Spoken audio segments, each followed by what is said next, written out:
What's up, everybody? Once again, my name is Matt, and welcome back to Let's Play Hyrule Warriors. In the last episode, we started off Ganondorf's section of the story with the Gerudo Desert. And now, well, we're moving towards the Valley of Seers to reclaim the Triforce of Power. I did nothing to Ganondorf in between episodes, so let's start things off using our Strength 6 Swords of Despair. This should be really fun. With terrifying speed, the reborn Ganondorf raised his army and fortified his position in Gerudo Desert. More powerful than ever, he moved to take the scattered pieces of the Triforce. His first target was the Triforce of Power, still in Lana's possession. Ganondorf had wielded it long ago and claimed it as his right. Regaining it would give him the might to seize the other two pieces. With this thought, Ganondorf led a massive army to the Valley of Seers. Knowing she could never defeat him, Lana fled the valley even as the Hyrulean army rushed to her aid. But Ganondorf outmaneuvered her and cut off her retreat, attacking fiercely to retake the Triforce of Power. Alright, Lana, we're coming for you, man. The Triforce of Power pretty much belongs to Ganondorf. Like, he's had it for pretty much ever. You can't expect him to just give that up, especially with what he plans to do with it. Anyways, though, here we are back in the Valley of Seers. I know, again. It's kind of funny, like, how much you actually go to this place, but I think this actually is the last time. But I gotta say, I will miss this place, because it's always been fun in the Valley of Seers. Like, every time you come here, you can always expect, like, a very long and drawn-out epic duel for something that will change the fate of, like, the story and Hyrule and stuff like that. So, it's always a good time when you visit the Valley of Seers, although probably not for, like, all these, like, Gorons and Hylian soldiers that we're going to be slaughtering the entire time that we're here. They're probably not having a good time, but you know what? I'm having a good time playing as Ganondorf, and that's all that really matters. So anyways, what's cool about this level is it's pretty much like the opposite of what we did the last time we were at the Valley of Seers. So, last time we were here, we had to capture those two sanctums from the Dark Forces and, you know, use them to lower Seers' power or something like that. Now, since we're playing as the Dark Forces, well, guess what? We have to do the complete opposite. So we need to capture those sanctums. That way we can use them to lower the strength of the light forces and sort of just advance towards Lana. But Lana's a crafty one. She's actually using them to trap both Zant and Girahim inside those keeps. So it's kind of up to us now to go and rescue them because they were stupid and got themselves captured. Thankfully, though, they will be able to hold themselves off for a little while at least, which will allow us to capture a few other key areas on the map and just further advance our own goals, if you will. Map control is kind of important this level. You do want to maintain control of a few key areas, especially like these two keeps on the left and right of the center here, because later on the level, you're going to have to stop like two people from escaping. And if you have those keeps, it'll slow them down and make your life a lot easier. So trust me, maintain map control if you can. It should be pretty easy to do that in this particular mission because I don't believe like too many of these light forces actually will, you know, sort of advance against you, since we've actually got the advantage on this map surprisingly enough. So that should make all of our goals just a lot easier to accomplish. And it's kind of cool to, like, see that progression because, you know, in the first mission as Ganondorf, like, we were severely outnumbered and, you know, we had, like, maybe 2 keeps at all time during that level. But, you know, now since we've sort of taken control of Gerudo Desert, we've built up our own army, and now we have enough forces to actually almost overwhelm all of Sia's forces and the Goron race here. It's kind of weird that, like, the Gorons of all people are helping Sia out. Even though I think in that little, like, you know, loading cutscene thing, it talked about the Hylian troops, except these are Gorons, not Hylians, so that's kind of weird. And I don't actually think you see any Hylians in this level. You might. I don't remember, though.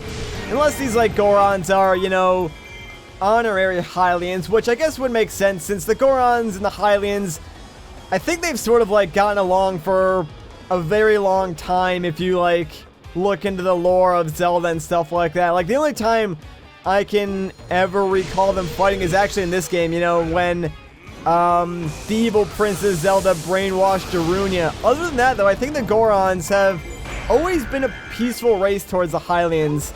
Although, I'm not gonna lie, I don't actually read, like, the Zelda manga or anything like that. So if there's anything different in, like, those series, then I could be wrong. Also, I don't have Hyrule Historia either, so a couple of things could be wrong, but from my game knowledge, I don't recall the Gorons ever being a hostile race. Anyways, though, I'm sure someone in the comments will correct me if I'm wrong. Alright, so let's go save Zant. I actually gotta go up and around because when Lana actually, like, you know, captured both Girahim and Zant, she closed off certain entrances to those keeps. So if I was going to approach the next keep, you know, from underneath it, the door would actually be locked. So I actually have to go all the way around just to get inside this keep so I can save Zant. Kind of annoying, but you know what? It doesn't really matter since it does give me a chance to sort of get some of these Gorons out of the way and just claim more of the map for myself anyways. I'm not really gonna complain about that. I'm gonna leave that outpost for later though. For now, let's go and save my boy Zant since I think he needs our help. Yeah, he's a little low on HP. We got here like just in time. He probably wouldn't have lasted much longer, so don't worry, buddy. I'm here to save your skin again. After we save them like this time, I probably won't like worry about going after them since at that point, it honestly doesn't matter what happens to them. Like, I'm not going to be rude or anything like that, but honestly, Zant and Girahim, like I said before, you really got to babysit them if you want them to make it throughout the entire level, and it's really, really obnoxious to do that, so I could really care less if they end up falling in battle at this point, since now I don't need to worry about, like, failing the entire mission. Anyways, oh crap, Impa's coming to help Lana now. That's not good. We did slay over like 1,000 enemies though, so I'm gonna run to this side of the map since I know this is where the gold Skulltula spawns. I'm just waiting for that, like, you know, little text thing to appear. Like I said, one of the most annoying things about this game is like waiting for events to trigger, especially like if you know in advance like what's going to happen. Like, waiting for the game to go through that queue of, like, events takes a while sometimes. Anyways, though, let's blow up this rock because, check it out, we got ourselves a gold Skulltula and another illustration piece. Plus, we're actually right next to one of the Impas that spawned, so we might as well just take her out. And yes, I did say Impas because if you look on the map, there's actually multiple Impas, like, all over the place, and they're a pretty big threat, so I'm going to try and take them out as quickly as possible. I believe there's actually like one Impa that's the real one. And if you take that one out, all the fakes actually go away. So I'm going to try and find that one, like, if I can, after I take care of this one, of course. And my gosh, dude, freaking Ganon's, like, Spear Rush is so cool. Come on, just die already, will ya? Dang, that dragon attack from him is actually really cool as well. But sadly, it was not enough. And down goes Impa. Oh well. Unfortunately, that was not the real one, so that kind of stinks. And now more Impa duplicates have appeared. Awesome. I'm not sure if, like, every time you kill a fake, another real one appears. Like, if that's how it works. But I do know that if we find the real one sooner than later, it'll be better. I think it might be down towards, like, that keep where Zant was. For whatever reason, I think that's where the real one spawned. So I'm gonna go over there, and hopefully that is the case. I believe whenever you get to, like, the real Impa, a cutscene will play. But doesn't look like this is the real one either, then. That kind of stinks. Whatever, I'm here, I might as well take her out, and then I'll try and find the real one after. That kind of stinks. I honestly thought this was the real one, but hell, whatever. And I mean, technically speaking, the more impas we kill, the more, materials we can get, and the more shiny badges we can make. So it's not all bad. There is a method to my madness.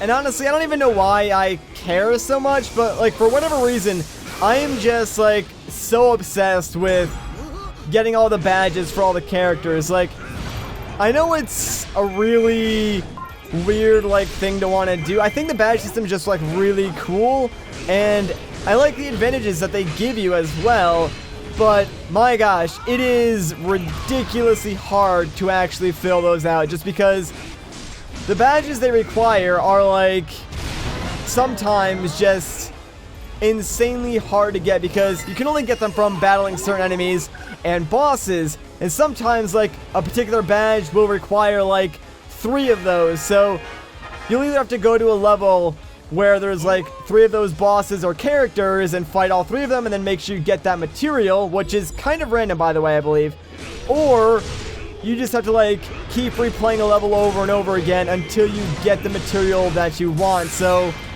oh man, it's gonna be a difficult task, but I do plan on getting every single badge for all the characters just because that would just make them incredibly strong, and I cannot wait for that point. Anyways, back on topic. So, ooh, there's another Impa. You know what? I will take care of her in a second, but for now, let me get rid of this Goron Captain. I believe that was also another mission that we had to do, but I think we technically completed that part already, so probably don't need to kill these Goron Captains, but you know what? I might as well, since we're here in the middle of the battlefield anyways. But now that he's gone, Impa, it's time for you and I to go at it again, except I believe this is also a fake one since there was no cutscene, which kind of stinks, but whatever. We still need to get rid of it. I mean, oh wait, hang on.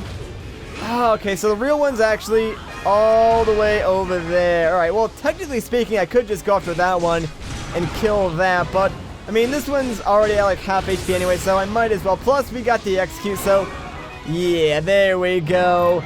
Down goes up, and hey, we got a level up from that, so it was definitely worth it. Anyways, here we go. Now we got the real one.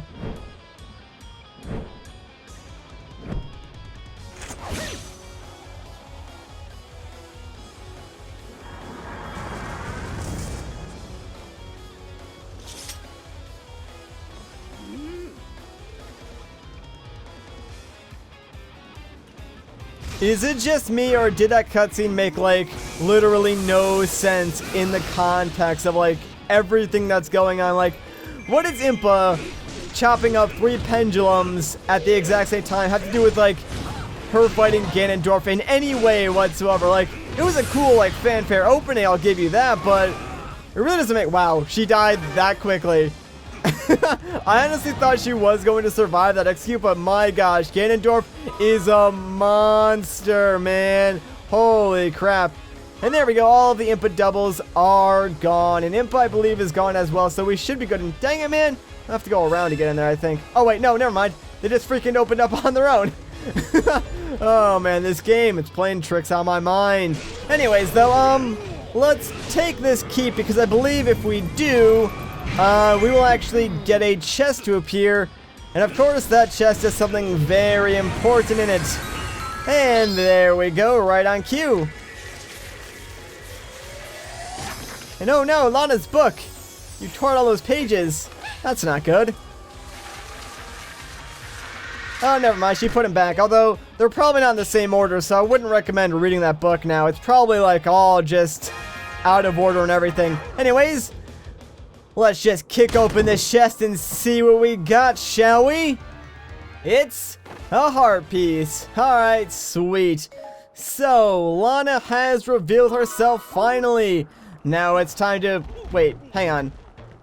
Oh my gosh. There's no music playing right now. That is... Holy crap. I think I broke the game. I think, like, because I opened the chest, like, directly after that, like, Lana cutscene finished playing, it just did not re-trigger the stage music. That is funny. Holy crap. That, like, ruins the entire, like, you know, atmosphere of this fight. I'll probably, like, just edit in the music now, but holy crap. That is hysterical, actually. I cannot believe that. And wow, Lana is going down very quickly. I often forget like how strong Ganondorf actually is, because he always surprises me at like how quickly he can just eat through enemies. And that is probably going to do it. Goodbye, Lana. That was fun, but the stage is not over just yet. There's still a few more twists and turns, and also things that we need to collect. So, let's actually run down to where the fairies fountain is, because believe it or not, there is actually a chest that is hidden inside there that they sort of don't expect you to get, and it was locked until now anyway, so now is pretty much our only chance to go and get it, which is kind of cruel of the game, because at this point, Lana is escaping and we need to stop her. If we don't stop her, the level will actually, like, we'll just lose it straight out. So, real quickly, let's just grab this chest. Hopefully the music actually turns back on after this cutscene plays. That'll be interesting to find out. There we go, though. We got ourselves a heart container.